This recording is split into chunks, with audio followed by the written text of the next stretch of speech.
Uy, sí, Brasil también tiene el suyo, ¿eh? Brasil tiene su Nico Paz. Tiene a Endrick.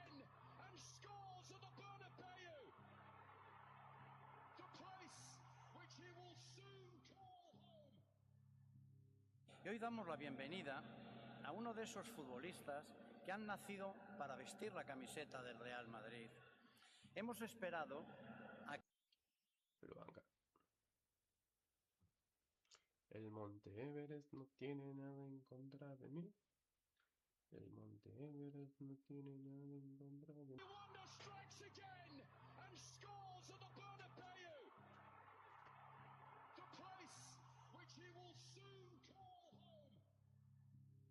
Y hoy damos la bienvenida a uno de esos futbolistas que han nacido para vestir la camiseta del Real Madrid.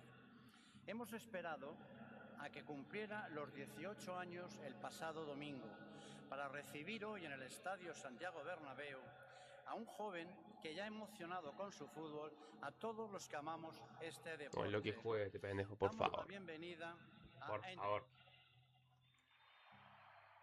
Endrick es exactamente lo que Ancelotti nos advirtió, y casi nadie, en su momento, quiso Sí, escuchar pero lo no que lo el usa, italiano amigo. estaba No lo diciendo en usa. voz baja. El Real Madrid pagó más de 60 millones de euros por él, y al año siguiente lo dejó pudriéndose en el banquillo, una temporada entera casi sin jugar. Un talento generacional, congelado. El mundo dictó sentencia, que el Madrid se había Ahora, Ancelotti no sé qué pasa. Jugó contra Marruecos. Iban 1-1 y no metió a Endrick, amigo. Metió a Endrick. equivocado, ¿Qué tiene que hacer el pie para entrar? No entiendo. que el niño prodigio se había apagado, que la joya de Brasil era, en realidad, un fracaso carísimo y prematuro. Pero un hombre, que ya ni siquiera entrenaba al Madrid, seguía repitiendo lo mismo, una y otra vez, que el problema nunca fue Endrick, que el problema era que nadie lo dejaba jugar.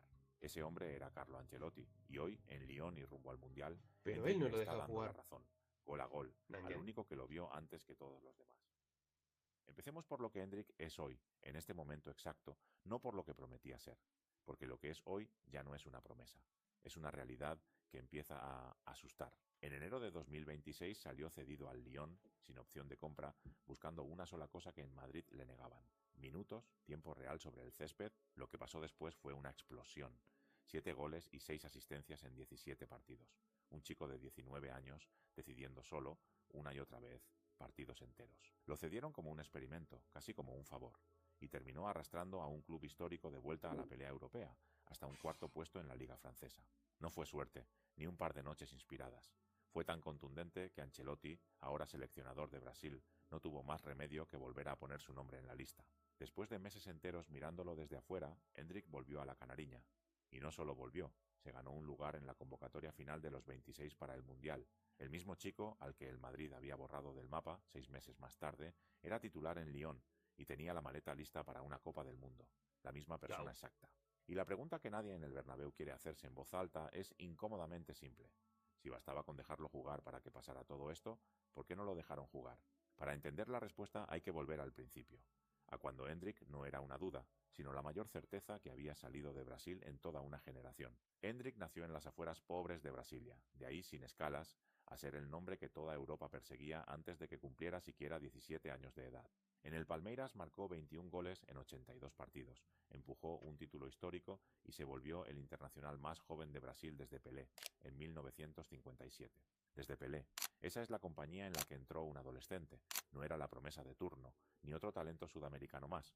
Era el heredero directo de un linaje sagrado. Y por si alguien dudaba, fue a Wembley en marzo de 2024 y le marcó a Inglaterra el gol de la victoria 1-0 en la propia casa de los ingleses. Cortó de un tajo una racha de 21 partidos invicto de Inglaterra en Wembley y se convirtió en el jugador más joven en marcar jamás en ese estadio, a esa edad. El Real Madrid lo había asegurado años antes, cuando era apenas un niño de 16, que por reglamento ni siquiera podía mudarse a Europa hasta cumplir los 18. Era el guión perfecto.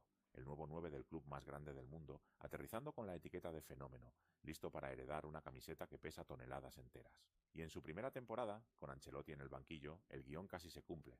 7 goles en 37 partidos, casi siempre entrando desde el banco. No eran números de titular, claro está, pero eran los de un chaval de 18 años que aparecía, marcaba en sus debuts y resolvía partidos en apenas 15 minutos. Entonces el verano lo cambió todo de golpe. Ancelotti se marchó a dirigir a Brasil. y al Bernabéu llegó Xabi Alonso, con otras ideas, otras prioridades, otra lista de nombres. Y en esa lista nueva, Hendrik simplemente no aparecía. Una lesión muscular al arranque le frenó el impulso, y cuando por fin se recuperó, la puerta ya estaba cerrada con llave. Aquí viene el dato que duele de solo decirlo. En toda la temporada bajo Alonso, Hendrik jugó 11 minutos. No, 11. no, qué Apenas un error, puñado de Xavi, qué error. apariciones sueltas, sin un solo titularidad. Un futbolista por el que se pagó una fortuna, considerado generacional, sumó en un año entero menos minutos de los que dura un entretiempo y medio. Un crack viendo fútbol. En el Mundial de Clubes, cuando se abrió un hueco arriba, el técnico prefirió darle los minutos a Gonzalo García, y Hendrik siguió mirando los partidos desde la banda. La consecuencia fue inmediata y brutal. Ancelotti, que no podía convocar a quien no jugaba, lo dejó fuera de Brasil. 1, 2, 3, 4 convocatorias seguidas. El niño que había debutado marcando en Wembley, año y medio después, no entraba ni en su club ni en su selección. El prodigio se estaba apagando en el más absoluto silencio. Y el mundo, que es cruel y tiene memoria corta, ya afilaba el epitafio. Otro fenómeno adolescente que el Madrid compró, quemó y terminó guardando en un cajón olvidado. Pero había una voz que, desde Brasil, se negaba a firmar ese epitafio. Y era, justamente, la del único técnico que lo había tenido todos los días delante, en el campo. Ancelotti no salió a gritar, nunca fue su estilo. Salió a decir, con una calma casi molesta, una cosa que en medio de todo el ruido casi nadie terminó de procesar a tiempo. Dijo que Hendrik era uno de los grandes talentos salidos del fútbol brasileño, que tenía calidad de sobra para jugar el Mundial de 2026 sin ningún problema. Que el problema, y escúchalo bien, nunca fue la calidad. El problema era uno solo, concreto. Tenía que volver a jugar y demostrar lo que era. Lo demás vendría por su cuenta. En público fue diplomático. Aclaró, cuidadoso, que él no le había ordenado irse del Madrid, que eso era asunto del club y del jugador. No quería encender ninguna guerra abierta. No es verdad que he dicho a él de salir del club, porque yo nunca me permito. Eso es un tema de Real Madrid, es un tema del jugador. Pero de puertas Muy bien, adentro, muy el bien. mensaje fue Ahora otro, sí lo hago. mucho más directo. Bien, Y lo Carmen. sabemos porque, meses después, fue el propio Hendrik quien contó, palabra por palabra, lo que Ancelotti le dijo. Hendrik reveló que habló con Carlo, que le dio instrucciones sobre qué necesitaba para mejorar, y que ese consejo, en sus propias palabras, le llegó directo al corazón. El consejo fue este: vete, juega, desarrolla tu fútbol, ve a donde puedas jugar, a donde puedas ser feliz. Tan simple y al mismo tiempo tan demoledor como suena. Léelo de nuevo, porque ahí está la película entera. El entrenador que ya no cobraba un euro del Madrid era el que le decía la verdad que dentro del Madrid nadie se atrevía a decirle. Esa era la advertencia, no un grito, ni una amenaza. Un diagnóstico frío. Tienes todo para ser enorme, menos lo único que ahora mismo importa: una cancha donde te dejen jugar. Ancelotti vio, antes que nadie, que el talento de Hendrik no estaba muerto, estaba secuestrado, y que el día que alguien lo soltara, iba a hacer exactamente lo que terminó haciendo. Y alguien, por fin, lo soltó. En enero, con el Mundial ya asomando en el horizonte, Hendrik empujó con todas sus fuerzas por una salida. No a cualquier sitio, a donde lo dejaran jugar. Hubo interés desde Inglaterra. El Manchester United lo tanteó cuando se le lesionó un delantero. Pero llegaron tarde. La cabeza del chico ya estaba puesta del todo en Francia. Eligió al Lyon de Paulo Fonseca, cuerpo técnico portugués parecido al de Abel Ferreira, su entrenador en el Palmeiras, terreno conocido, un lugar donde por fin volver a respirar. Y por si quedaba alguna duda de las intenciones, el préstamo se cerró con una cláusula curiosa: si el Lyon no le daba minutos suficientes, tendría que pagarle una multa al Madrid. Es decir, ni siquiera de cedido le iban a permitir repetir lo de Madrid. Esta vez, jugar no era una esperanza ni un deseo. Estaba escrito en el contrato, con su castigo incluido. Lo curioso es que ni Hendrik guardó rencor. Dijo que esos meses, parado lejos de hundirlo, fueron de los mejores de su carrera. Tiempo para su familia, para construir su casa, su vida. Y entonces por fin empezó a jugar. Y al fútbol francés, que tanto presume de físico y de dureza, le bastaron unas pocas semanas para entender lo que el Madrid tenía en un cajón. Velocidad que rompía líneas enteras, definición fría, de killer nato, y esa costumbre casi insolente de aparecer dentro del área grande justo cuando el partido pedía un gol. Le hizo un hat-trick al Metz, encadenó goles y asistencias sin frenar, y un dato que lo resume todo: en sus primeros partidos como titular, el Lyon ganaba siempre que él jugaba. Un equipo que venía sin pólvora arriba, de pronto tenía a un 9 adolescente decidiendo solo los partidos. Lo ficharon para tapar un agujero, terminó cargándolos a Europa. El experimento se les fue de las manos, para bien.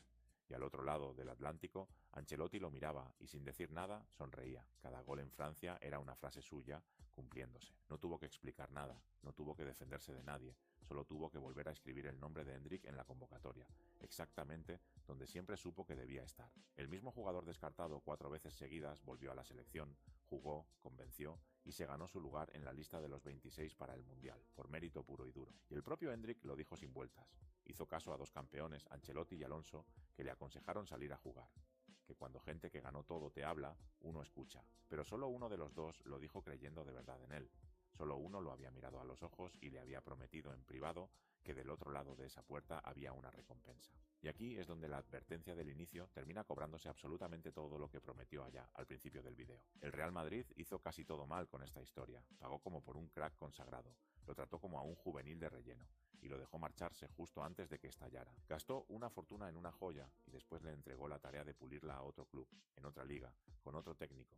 Hendrik va a brillar, sí, pero terminó de brillar lejos de su casa, porque la verdad incómoda es esta. El Madrid no necesitaba comprar la solución de Hendrik, ya la tenía dentro, solo tenía que hacer lo que hizo el Lyon, sentarlo, no, ponerlo a jugar. Y mientras el club más grande del mundo dudaba y dudaba, el entrenador que se había ido a Brasil recogía, gratis, lo que el Madrid había sembrado y luego no quiso cosechar. Hendrik volverá al Bernabéu después del Mundial, pero volverá distinto, ya no como una apuesta de futuro, sino como un jugador que ya demostró, fuera, exactamente lo que vale. El Madrid va a recibir de vuelta a una estrella terminada de fabricar en Francia, con la selección de Ancelotti puesta y con un capítulo decisivo que no escribió el Bernabéu. Esa es la ironía perfecta de todo esto. El equipo que lo tuvo cada día no supo verlo, y el técnico que se marchó fue el único que jamás dejó de nombrar lo que tenía enfrente. Ancelotti no adivinó nada, no fue magia, ni suerte, ni un golpe de intuición afortunado. Simplemente miró a un chico durante un año entero y entendió que era lo que de verdad necesitaba. Necesitaba jugar. Esa era toda la advertencia, entera, tan obvia que nadie en el Madrid la tomó en serio, hasta que otro la tomó por ellos, y se llevó el premio completo. Hendrik se está convirtiendo en exactamente lo que Ancelotti nos advirtió, en el jugador que siempre fue desde el primer día, en cuanto alguien tuvo el valor de dejarlo serlo. Y la verdadera pregunta ya no es si Hendrik era bueno, esa... Igual Ancelotti no lo pone a jugar. ¿Cuánto jugó Hendrik con Ancelotti? A ver, ¿cuánto?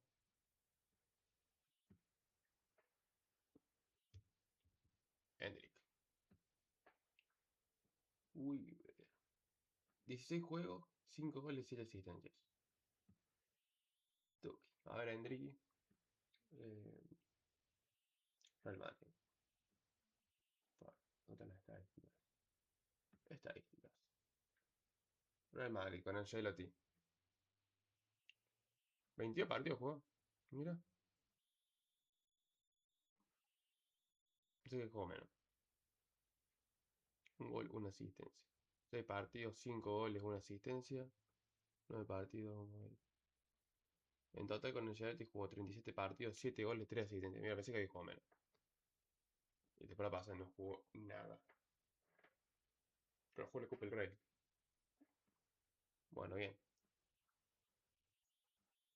Con la selección absoluta, 13 partidos, 3 goles.